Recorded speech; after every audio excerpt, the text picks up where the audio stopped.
I am having something done in my motorhome right now, and it's a pretty big thing, and I'm sure I'll talk about it some more because it's such a big thing in my life. But we are getting our bedroom in our motorhome changed from twin beds to a full bed, and it's something that we've wanted since were given this rig, and oh, it's just so exciting.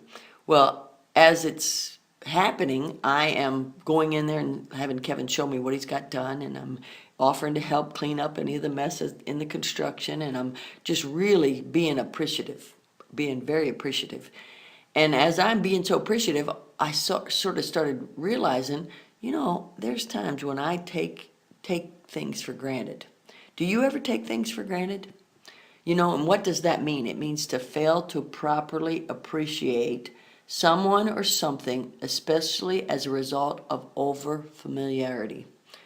You know, we can get in our relationships to the point where we don't really appreciate each other.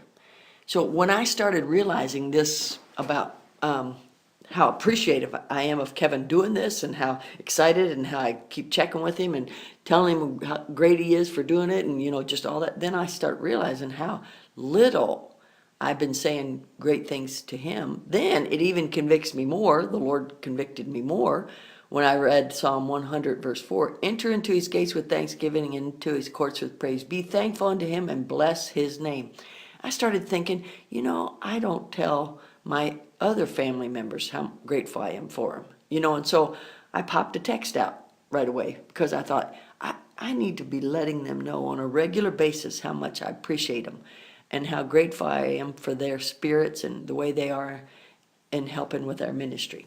So, are you taking people for granted? Just think about that for a second. When's the last time you said something very meaningful to somebody in your family? Not, oh, I really appreciate you. Those are good generalities, but I'm talking very meaningful appreciation. Like, take for instance, you say, Susie, the other day when you put away your clothes without me asking you, that meant so much to me. Johnny, when you jumped out and pumped the gas and just took care of your mom so well, it just meant the world to me. It makes me feel so loved and cared for. That's a very meaningful. I have a friend whose husband, in their earlier years of marriage, he'd say wonderful things to her, like, you're so beautiful, and I like this about you, I like that about, he'd say things like that, but he didn't say, when you said that meant that, when he didn't say things that she longed to hear, because she longed to hear very specific words.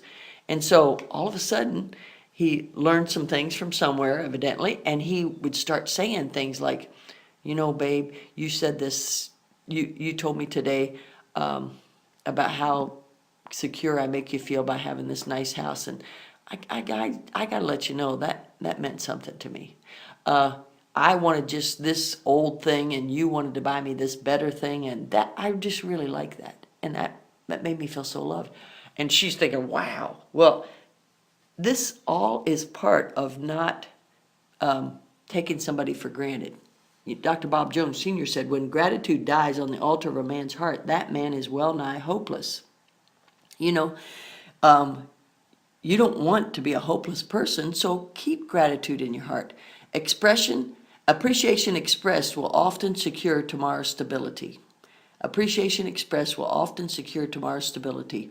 Colossians 3:15, and let the peace of God rule in your hearts, to the which also ye are called in one body, and be ye thankful. That sounds like a command from the Word of God, and I think all of our lives would be richer and happier if we didn't take people for granted and just let gratitude live in our hearts all the time. Rejoice in the Lord always, and again I say rejoice.